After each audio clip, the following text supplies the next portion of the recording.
So next topic आता है आपका Coulomb's law.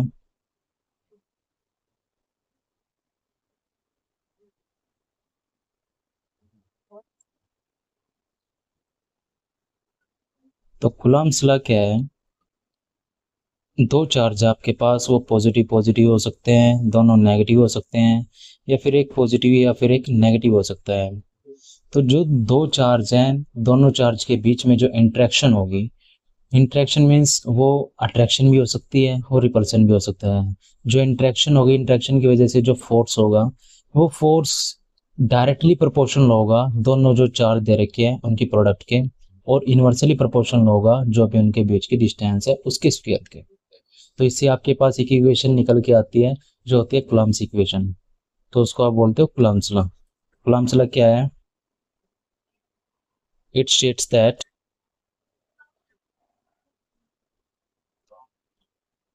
it states that the force of interaction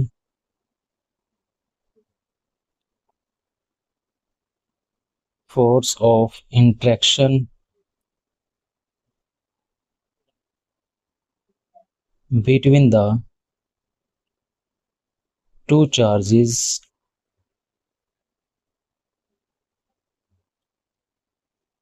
is directly proportional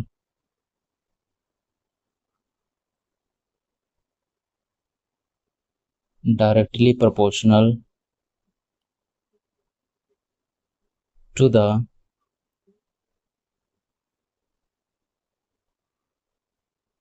product of their charges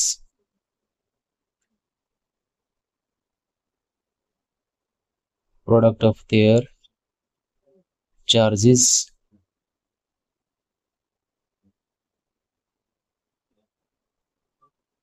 and inversely proportional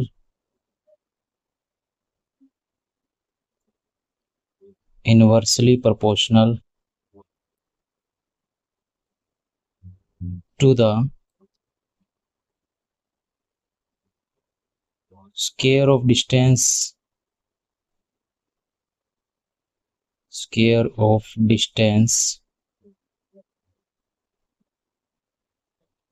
between both the charges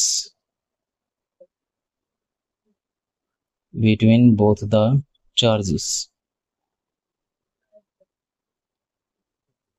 तो ये क्या है कि force of interaction between the two charges, दो charge के बीच में जो force of attraction और डायरेक्टली प्रोपोर्शनल होगी प्रोडक्ट ऑफ देयर चार्जेस, जो उनके चार्ज है उनकी मल्टीप्लिकेशन के, और इनवर्सली प्रोपोर्शनल होगी square of distance between both the charges, तो दोनों चार्ज के बीच की डिस्टेंस की। सपोज करो आपके पास ये चार्ज है Q1, एक चार्ज है Q2, इनके बीच की जो डिस्टेंस है ये है R। तो जो फोर्स ऑफ इंटरेक्शन है that is F, directly proportional होगा product of their charges Q1 Q2। ये equation number 1। Second, inversely proportional to the square of distance between both the charges. Inversely proportional का मतलब क्या है? F inversely proportional square of distance between both the charges, यानी कि जो उनके बीच की डिस्टेंस है R, उसके स्क्वायर के इनवर्सली प्रोपोर्शनल। ये इक्वेशन नंबर 2। दोनों इक्वेशन को कंबाइन करेंगे, combining equation, combining equation 1 and 2, दोनों इक्वेशन को कंबाइन करेंगे, then F directly proportional Q1 Q2 by R square. तो जो F है ये डायरेक्टली प्रोपोर्शनल हो जाएगा Q1 Q2 by R square के। जब भी प्रोपोर्शनल के साइन को आप ओपन करते हो तो इक्वल का साइन आता है और एक कांस्टेंट आएगा, तो F इक्वल होगा, इसको ओपन करेंगे देन F इक्वल, इक्वल का साइन और कांस्टेंट, कांस्टेंट आप यहाँ पर लोगे K Q1 Q2 by R square, K Q1 Q2 by R square. ये आपकी इक्वेशन नंबर 3। जो K की वैल्यू होती है, where K is constant proportionality, where K is constant of proportionality.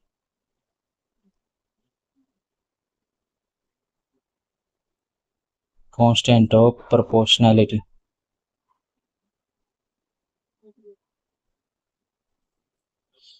CGS system के अंदर K की वैल्यू होती है, इन सीजीएस सिस्टम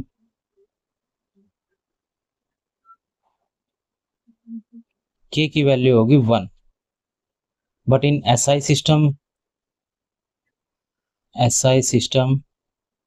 K की वैल्यू होगी 1/4 pi epsilon naught, 1/4 pi epsilon naught. ये वैल्यू इसकी फिक्स होती है। इसकी वैल्यू होती है 9 × 10⁹ 9।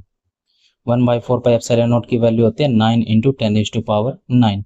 और जो एप्सिलॉन नॉट होता है, एप्सिलॉन नॉट होता है ये absolute permittivity. Absolute permittivity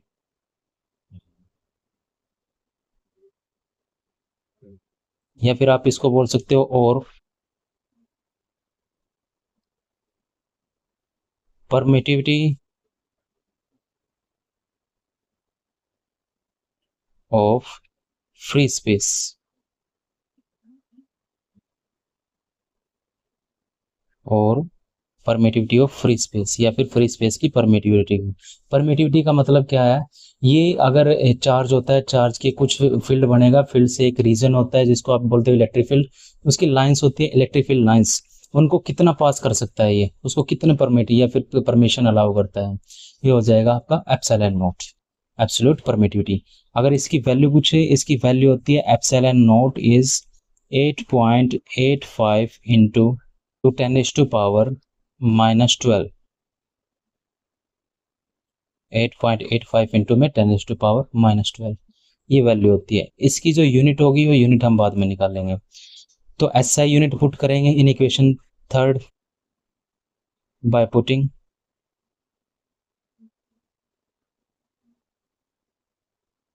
SI value of K in equation third. जो थर्ड इक्वेशन है इसके अंदर के की वैल्यू पुट करेंगे, then F is equal to K की जगह पर 1/4 pi epsilon naught Q1 Q2 by R square. ये आता है आपके पास Coulomb's force.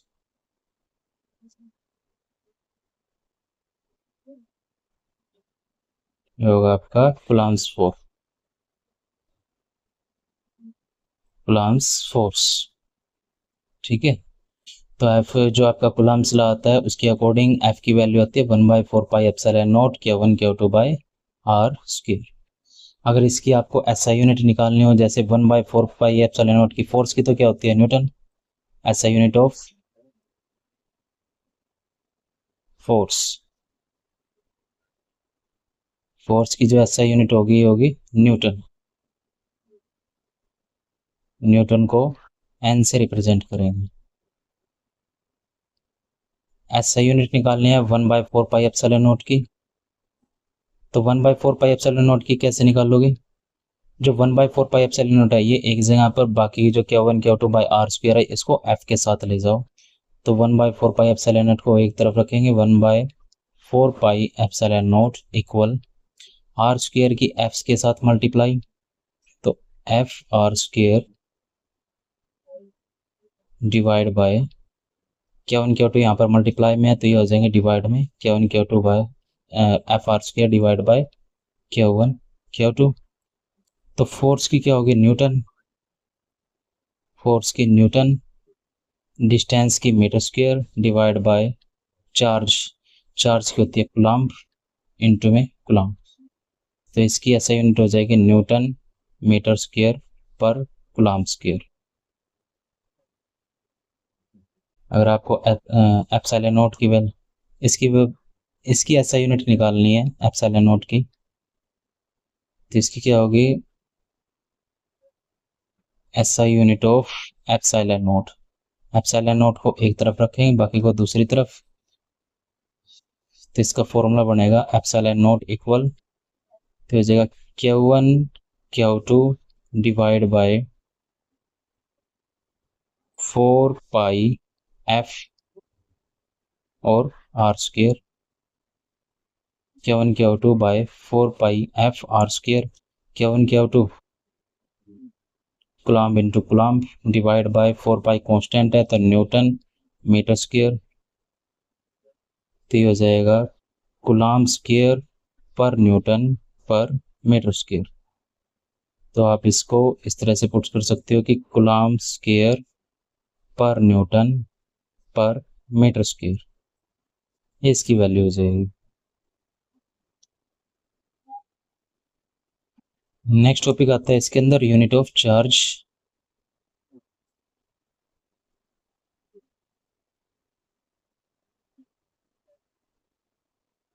Units of charge.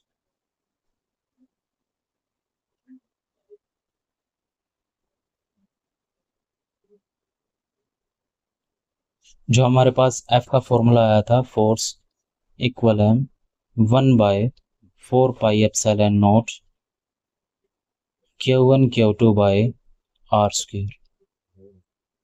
अगर हम पुट करें कि Q1 Q2 आपका Q के बराबर है, if Q1 equal Q2 is equal to Q and R equal 1 metre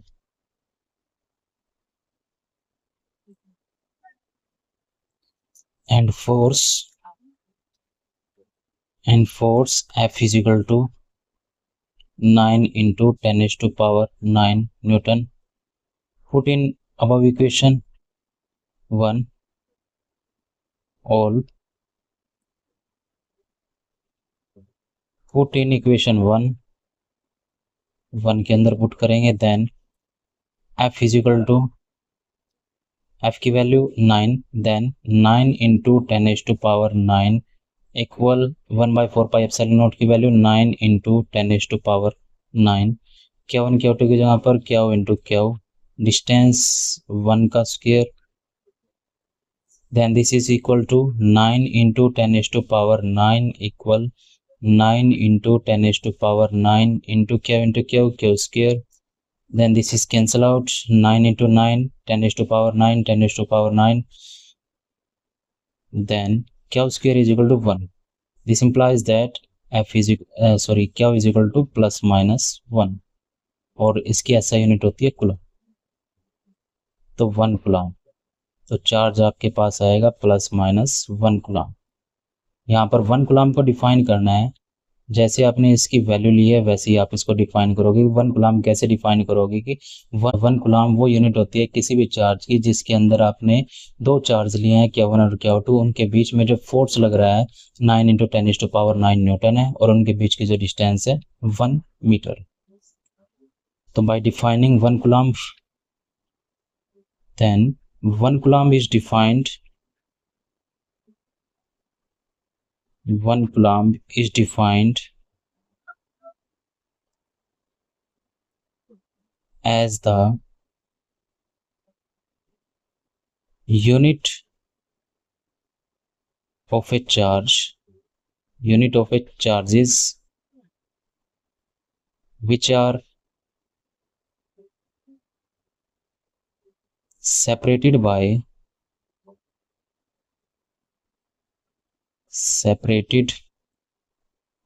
a distance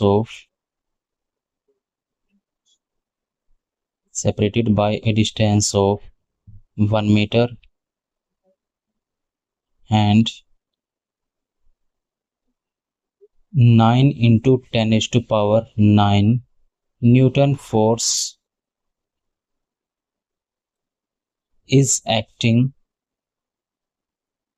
between them, और उनके बीच में 9 into 10 is to power 9 force Newton का जो फोर्स लग रहा है, तो ये हो जाएगी 1 coulomb.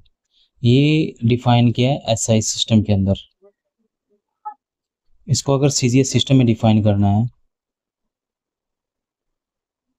then in CGS system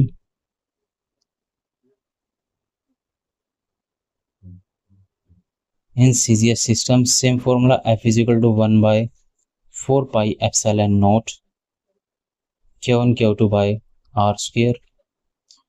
इसके अंदर हम इसकी SI यूनिट CGS यूनिट लेंगे। If Q1 equal Q2 equal Q, distance R equal 1 centimeter and the force acting between them is 9 into 10 is to power 9। पहले न्यूटन लिया था तो यहाँ पर डाइन फर्स्ट इस इक्वेशन के अंदर पुट करेंगे। देन एफ की यहाँ पर 9 into 10 is to power 9 equal 9 into 10 is to power 9 into Q1 Q2 Q square divided by 1। these are cancel out, then Q square is equal to 1 or Q is equal to plus minus 1 stat coulomb।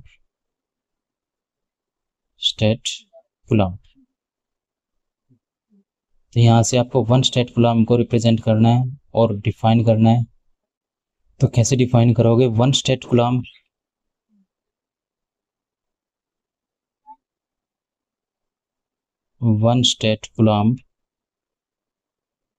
is defined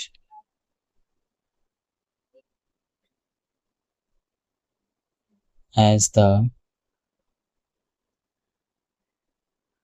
CGS unit of the charges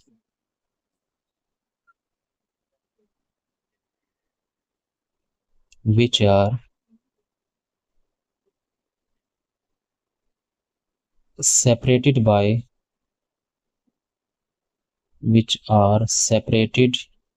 by a distance of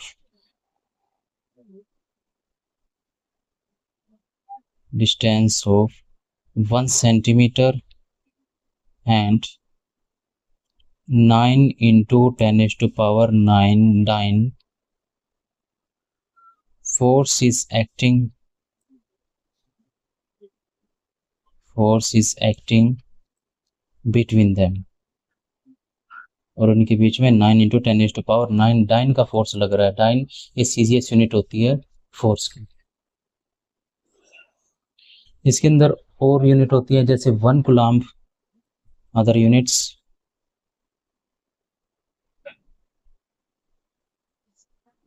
units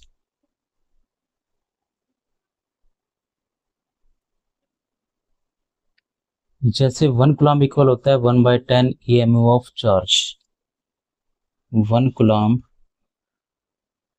equal 1/10 electromagnetic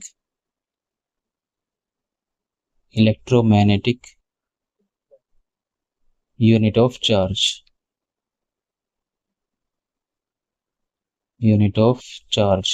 इसको आप इस तरह से represent कर सकते हो कि 1/10 EMU। 1/10 EMU। अगर 1 EMU को निकालना है देन 1 EMU इक्वल होगा 10 कूलम्ब के। 1 EMU इक्वल होता है 10 कूलम्ब के।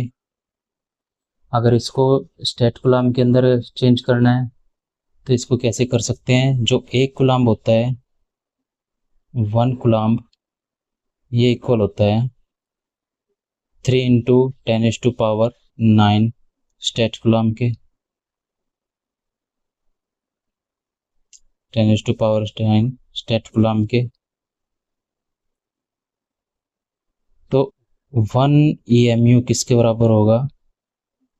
10 इंटू में 3 into 10 is to power 9 state coulomb.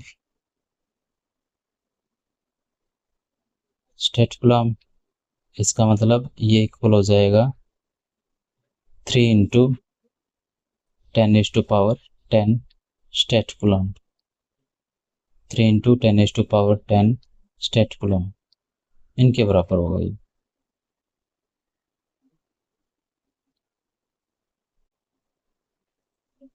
Next topic is dielectric constant.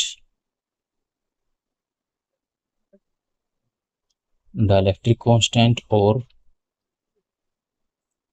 इसी को आप बोलते हो रिलेटिव परमिटिविटी और रिलेटिव परमिटिविटी।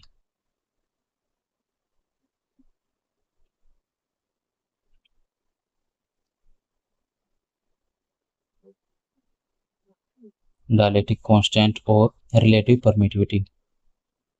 इससे पहले एक मटेरियल जिसको आप बोलते हो डाइलेक्ट्रिक मटेरियल, वो क्या होता है? डाइलेक्ट्रिक मटेरियल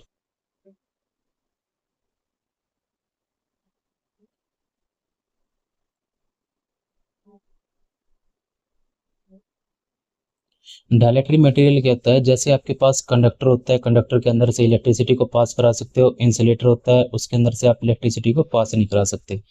एक ये मटेरियल होता है डाइलेक्ट्रिक मटेरियल। डाइलेक्ट्रिक मटेरियल क्या होता है? ये एक टाइप से इंसुलेटर ही होता है। इसके अंदर से आपका इलेक्ट्रिक करंट पास नहीं होगा। लेकिन इसमें डिफरेंस क्या है कि ये जो डाइलेक्ट्रिक मटेरियल है, इसके अंदर से इलेक्ट्रिक करंट तो पास नहीं होगा, लेकिन इसके अंदर से इलेक्ट्रिक इफेक्ट शो जरूर हो सकते हैं। तो डाइलेक्ट्रिक मटेरियल वो मटेरियल होता है जिसके अंदर से इलेक्ट्रिक करंट पास नहीं हो सकता, लेकिन ये इलेक्ट्रिक इफेक्ट को शो कर सकता है। तो it is that it is the it is that insulating material insulating material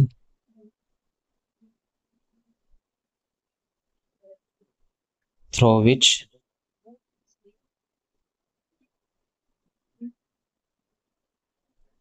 electricity or electric current electricity or electric current cannot be passed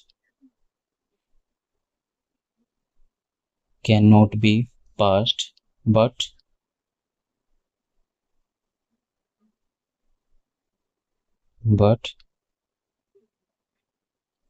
it can show electric effects in it। लेकिन इसके अंदर से electric effect को show कर सकता है, वो dielectric material होता है। लेकिन इसके अंदर पूछा है डाइलेक्ट्रिक कांस्टेंट। डाइलेक्ट्रिक कांस्टेंट क्या होगा? अगर आपके पास दो चार्ज हैं, ये सिर्फ डाइलेक्ट्रिक मटेरियल की डेफिनेशन थी, लेकिन इसके अंदर पूछा क्या है, वो है डाइलेक्ट्रिक कांस्टेंट। ये सिर्फ समझाने के लिए था कि आपका डाइलेक्ट्रिक मटेरियल किसको बोलते हैं, लेकिन इसके अंदर पूछा है dielectric constant. Dielectric constant dielectric constant क्या है? अगर आपके पास दो चार्ज हैं, उन दो चार्ज को आपने स्पेस के अंदर रख दिया, स्पेस या फिर वैक्यूम के अंदर पुट करते हो, तो उसके अकॉर्डिंग आपका जो फोर्स का फॉर्मूला आता है उसको देखें। When the charges are placed in vacuum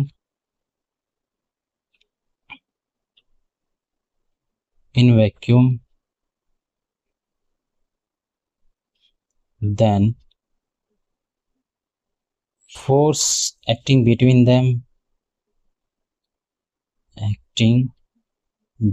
them is F equal 1 by 4 pi epsilon naught Q1 Q2 by R square. तो उनके बीच में जो फोर्स लग रहा है वो होगा 1 by 4 pi epsilon naught Q1 Q2 by R square. Epsilon naught हम जो यूज़ करते हैं वो फ्री स्पेस के लिए यूज़ करते हैं या फिर वैक्यूम के लिए।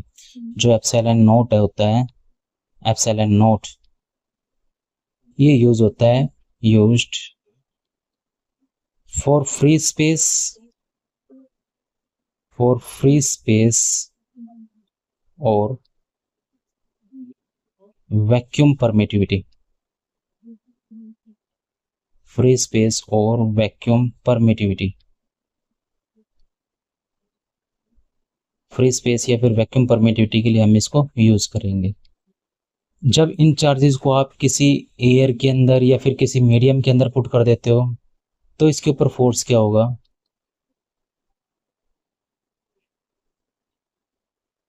तो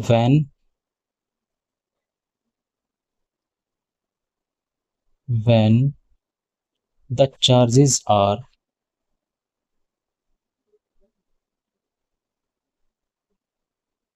placed in a medium, जब आप इन चार्जेस को किसी मीडियम के अंदर पुट करते हो, देन F इक्वल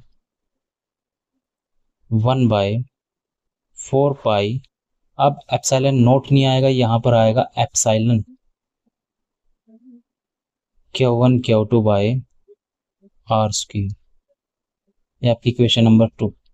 ये वैक्यूम के लिए है तो मैं इसको FVAC लिख रहा हूँ, F vacuum.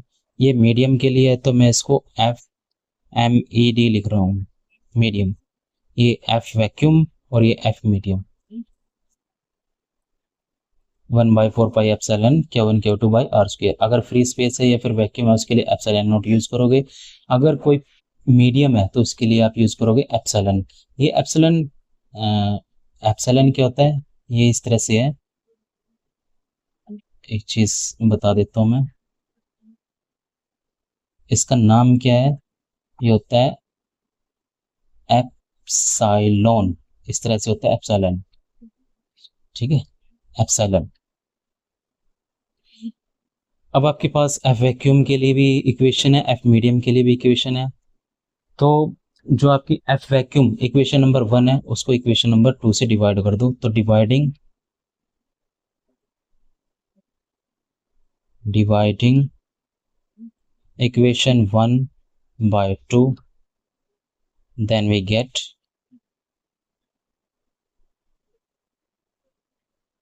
F vacuum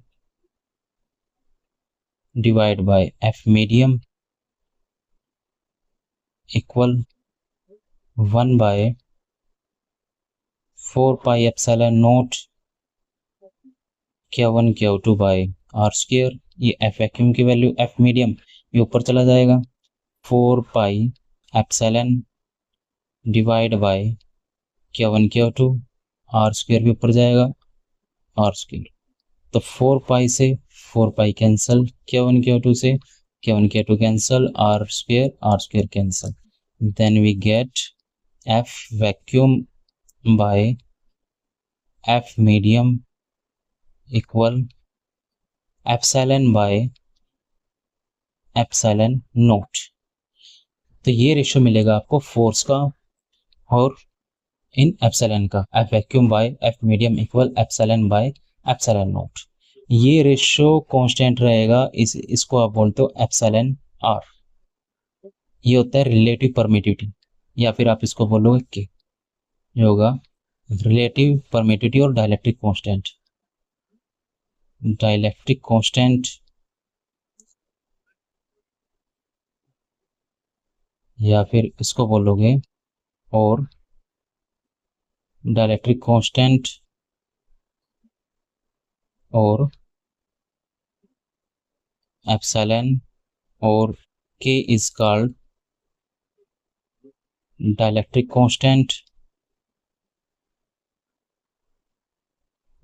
constant और रिलेटिव परमिटिविटी।